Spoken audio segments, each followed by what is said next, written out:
Chapter 5. The Order of the Alliance. 1. The chronicle began in 1311 when a group of Knights Templar, fleeing from France and other parts of Europe, arrived on the coast of Claherhead in Ireland. With them they had brought everything they had been able to save as they fled: relics, gold, and, most important of all, their most treasured possessions, their books. One book in particular was of immense value. It was known as the Book of the Knights Templar Errant, and it contained the only written record of 3 centuries of the secrets and wisdom of their order. It also contained details of the location of the relics, gold and treasures that were the source of the order's great wealth and power, and which was hidden in places all over Europe and the Middle East, as far as the holy city of Jerusalem. Everything was written in code, using symbols and pictograms that only the brothers of the order understood.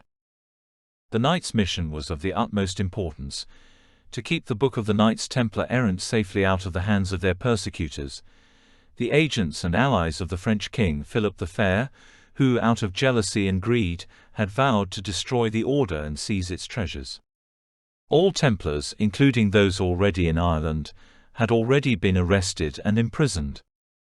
Only this small group of knights remained to ensure that everything was safely hidden from those who would use them to do harm. Once ashore, they hid the bulk of the heavy gold and treasure from the ship in a secret location near the beach. They only kept a limited amount of gold and a few relics to bring with them. And of course the Book of the Knights Templar Errant. Leaving Claherhead, they bought horses and, where necessary, people's silence. Under cover of darkness, they journeyed inland in search of a safe place to hide. They traveled for days, crossing mountains and forests, hunted at every turn by those wishing to claim a reward for their capture.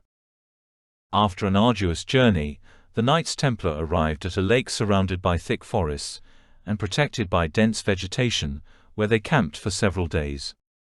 One day when they were hunting, something occurred that aroused their curiosity and alarm. On the other side of the lake, they saw some deer walking on the water. They dispatched 3 of their members to investigate. Making their way around the lake, the 3 unraveled the mystery. A spit of land barely 3 inches under the surface of the lake ran from the shore out to an island. From a distance, this peculiar feature could not be appreciated, and created the illusion that one could walk on water. The 3 knights crossed over to the island just as the deer had done. Their companions on the other side could hardly believe it when they saw the men walking on the water, and began to believe that the island had magical powers. It was only when the 3 knights returned that they learned the truth. Here William gave a gasp and looked up from the book. The island was exactly like the Isle of Leshon, the island Chris had pointed out to him when they were by the lakeshore a few days ago. How strange that a similar island should be in this book. And how exciting. 2. The Knights Templar could hardly have imagined a more perfect place than the island for them to settle. But they soon discovered that the island was not uninhabited. At its center they discovered an ancient stone megalith which, although it was over 7 feet tall, was dwarfed by the ring of larger oak trees surrounding it. To the knights' astonishment, an elderly hermit, almost as ancient as the megalith itself, appeared all of a sudden as if from nowhere. The hermit stretched out his arms and spoke to them. "Welcome, dear brothers, welcome to my home. I am Elm, and I am the last guardian of this blessed Isle of Leshon." William gave a start. "It is Leshon," he said to himself out loud. Anxious to know more, he continued reading. The knights did not know what they should do, but the old hermit beckoned to them to follow him. He led the astonished knights to a secret entrance behind the megalith down into a large underground cavern beneath the great stone. There, in the center of the cavern, which was decorated by ancient carvings and paintings, burned a cheerful fire scented with the sweet smell of sapling wood and aromatic herbs. Elm smiled at the knights and gestured towards the fire. "You are safe here, dear brothers. Please sit and rest yourselves. I have waited many years for your arrival, and we have much to talk about." Over many days and nights and many conversations, The monk explained that he was the last in a long and ancient order of monks, whose origins stretched back to the Druid priests of the Celts, who had worshipped the trees and stones of the island and the sacred waters of the lake. Many centuries ago, the order had converted to Christianity. But they still preserved and adhered to old ways of the Celtic Church and the lore of the ancient Druids. The knights and the monk immediately struck up a friendship, since they had much in common. They offered him a golden cross from their rescued treasure in thanks for his hospitality and kindness, but the old man shook his head. "What need have I of gold?" he said, pointing around him. "Everything I need is here." Then he tapped his head and said, "And here. But there is something you can do for me. You can help me to pass on what must be passed on." The knights nodded. They understood what the old monk meant.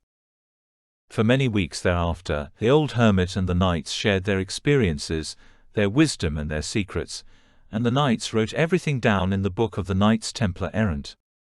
Among all the valuable secrets that they shared with the hermit was a very special one, perhaps the most valuable secret of all: the place where the Holy Grail was hidden. Not long after the knights' arrival, the old hermit monk died. With great sadness, they buried him on Leshen, and marked the spot around his grave with a great circle of stones within the circle of mighty oaks, as befitted the last druidic guardian of the island. They built their first church on the site where Elm's stone cell had stood at the edge of the forest. Now the knights were alone on Leshen. There they survived for many years with few problems. The large lake and the forests afforded abundant hunting and fishing. Most importantly, they were safe from their enemies and the terrible fates which had befallen their brothers in France and across Europe. The treasure of the Knights Templar remained hidden, as they had no need of it on their beautiful and secluded home. However, with time, the knights realized that if they remained completely isolated, they too would die out like the Druid monks, and their knowledge and secrets would die with them. Hearing their arch-enemy, Philip the Fair, was long dead, they journeyed away from Leshen and sought out other places in the mountains and valleys around the island where they could settle and cultivate the land. They sought out nearby villages and communities where they could find people to join them. They built a new settlement on the River Inny and called it Avenfore. Good Lord, William thought to himself. Avenfore. Is this really true? Was this village his village, really founded by the Knights Templar? If it was, then it was even older and more exciting than he had first thought. He eagerly turned to the next chapter. 3. In 1327, the knights founded a new order to protect Avenfore, the island, and their legacy. They chose 12 of their ablest warriors as knights, with 12 others to train as their squires. From now on, the Brotherhood of the Order would comprise of these 12 knights and 12 squires. They wanted it to be secret so that it would not draw attention to itself. Therefore, the members of the order swore an oath of loyalty and silence. Now, to be a member, you had to be a direct descendant of an existing member. From that moment, the Isle of Leshen was reserved exclusively for brothers of the order, who met there to appoint new brothers. The huge stone slab megalith on Leshen would serve as the symbolic pillar for their newly founded brotherhood, which was to be known as the Order of the Alliance. For the next 2 centuries, the community established by the Order of the Alliance thrived, protected by the forest and by their anonymity. The island of Leshen remained their great secret, not only because it served as a refuge when needed, but also because it was where they kept their most precious of treasures, the Book of the Knights Templar Errant. But in the 16th century, something happened which would shatter the peace of Leshen and the Order of the Alliance throughout centuries to come. The Book of the Knights Templar Errant was stolen. The thief was a squire called Corneille the Grey. This betrayal by one of their own was a bitter blow to the Order, and brothers were dispatched throughout Ireland and far across Europe to search for the missing book. But although they searched for many years, the Book of the Knights Templar Errant had vanished completely and could not be found.